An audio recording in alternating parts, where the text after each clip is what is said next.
दरख्त रानी। पुराने ज़माने में किसी गांव में एक बूढ़ा आदमी रहता था। उसकी शादी को 20 साल हो गए थे, पर वह औलाद की दौलत से महरूम था। भगवान की कृपा से बूढ़े की औरत का पांव भारी था। नई नई चीज़ें खाने को उसका जी चाहता था।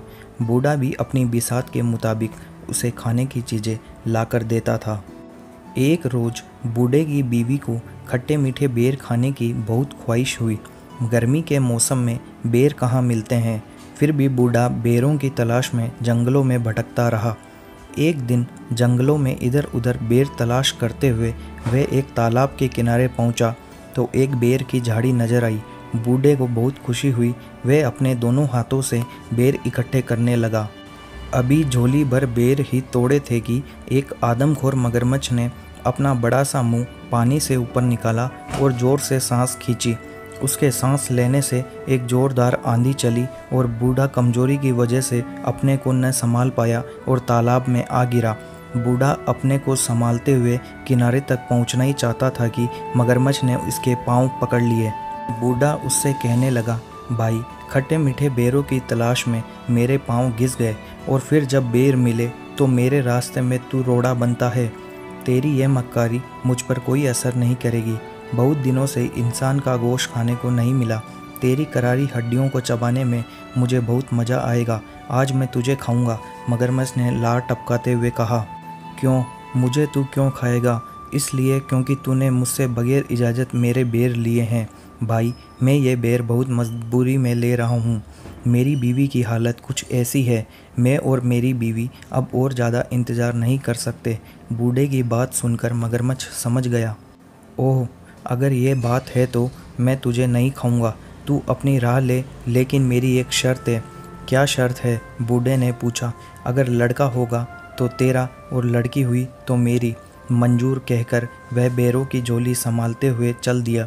वह अपने दिल में सोचने लगा कि मगरमच्छ उसे फिर कहाँ मिलेगा, और अगर उसके यहाँ लड़का पैदा हुआ तो फिर तो परेशानी की कोई बात ही नहीं।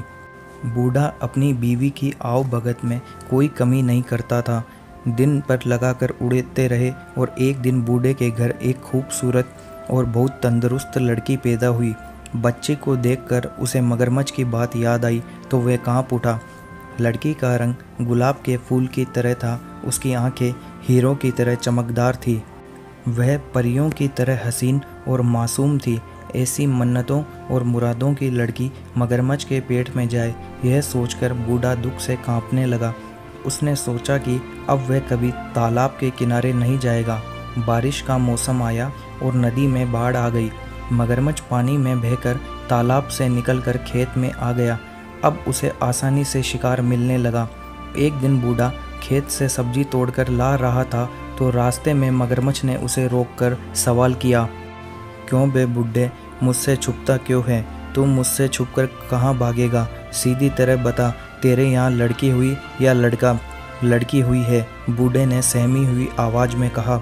तो फिर वह मेरी है। मेरी अमानत को अब तक तूने अपने पास क्यों रखा? क्या तू अमानत में ख़यानत करना चाहता है? इतनी छोटी बच्ची को तुझे कैसे दे दूँ? बूढ़े ने कहा। 14 साल पहले तूने मुझसे वादा किया था। क्या वे अब भी बच्ची है? तू बाप की नज़र से देखता है, वे अगर बूढ़ी भी हो जाएगी तब भी वे बच्ची ही रहेगी।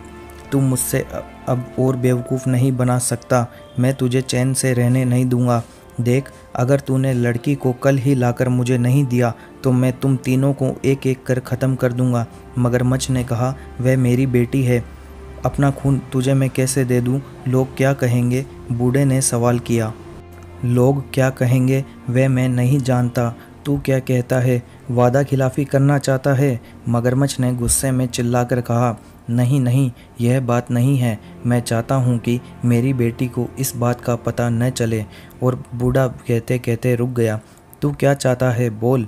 मगरमच्छ ने कहा, मेरी लड़की को कमल का फूल बहुत पसंद है। तू अपनी पीठ पर एक कमल का फूल रख कर तालाब के अंदर पानी के नीचे बैठे रहना। जब लड़की खुशी से इसे लेने जाएगी तो इसे तू ले जाना।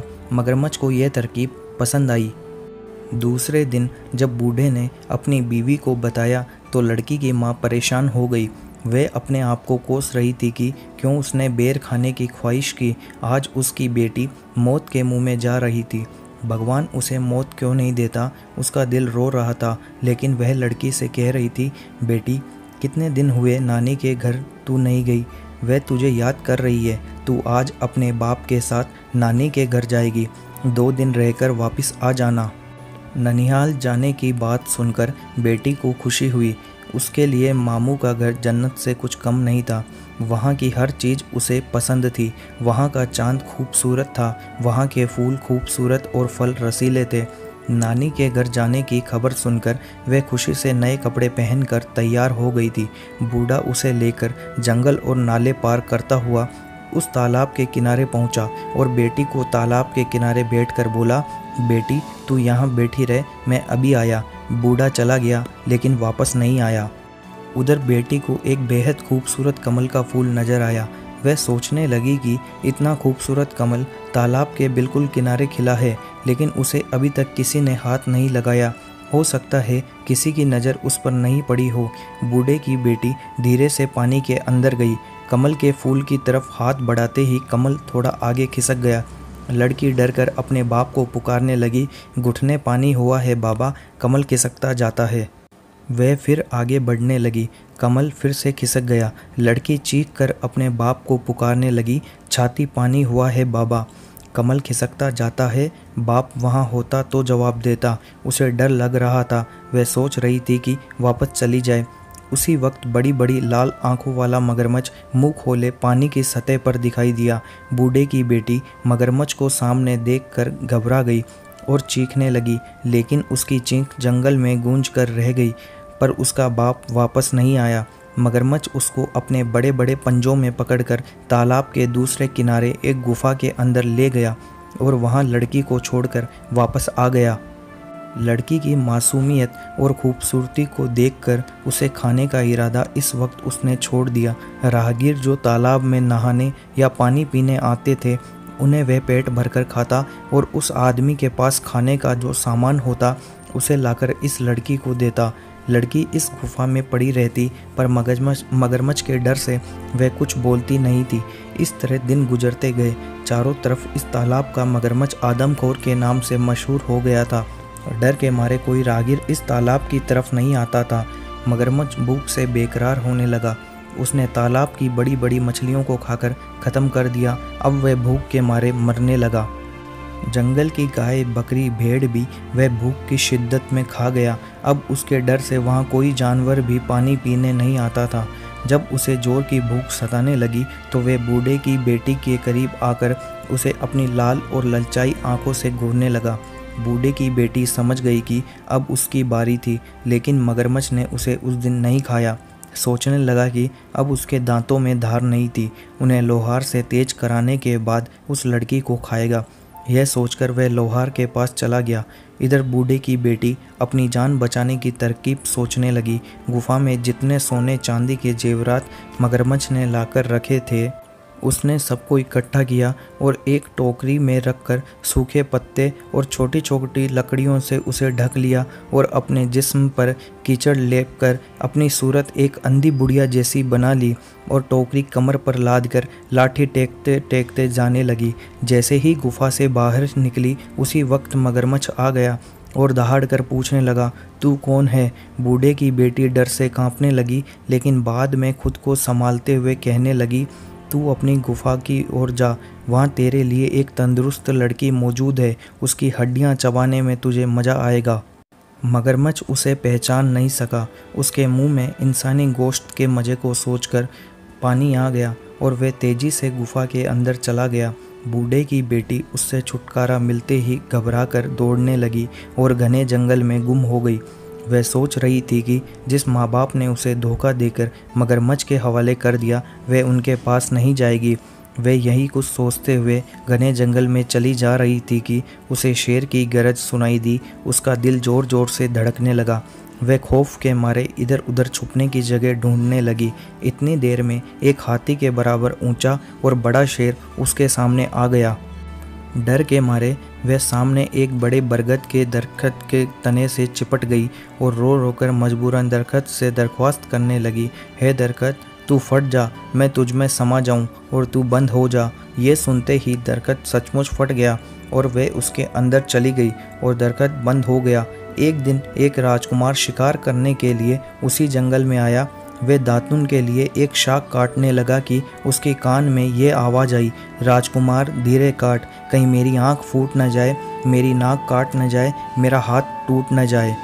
यह सुरीली आवाज़ सुनकर राजकुमार को हैरत हुई और वह दातुन लिए बगैर राजमहल वापस चला आया। वह रात भर उसी जादुई दरख्त के बारे में सोचता रहा।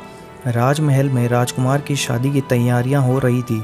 ज्योतिषी और पुरोहित राजकुमार को समझा रहे थे, लेकिन राजकुमार की बस एक ही जिद थी कि वह उस दरख्त से शादी करेगा। अगर उसकी शादी उस दरख्त से नहीं हुई तो वह अपनी जान दे देगा। राजकुमार राजा की इकलौती औलाद था। उसकी नज़र में शादी की अहमियत बेटे की ज़िंदगी से कम ही थी, इसलिए राजकुमार की ख्वाहिश पूरी की गई। उसी दरख्त के साथ उसकी शादी की रस्म अदा की गई। राजकुमार ने उस दरख्त को वहाँ से उखाड़कर अपने महल के पास बाग में लगवा लिया। बूढ़े की बेटी रात गए दरख्त से निकलती और महल के अंदर जाकर सब काम पूरे करती और सुबह होते ही वापस दरख्त के अंदर चली जाती। एक रोज़ राजकुमार ने छुपकर बूढ़े की बेटी के ये सब काम देखे। दूसरे दिन जब बूढ़े की बेटी दरख्त से निकलकर महल के अंदर गई तो राजकुमार ने उस दरख्त को आग लगाकर भस्म कर दिया।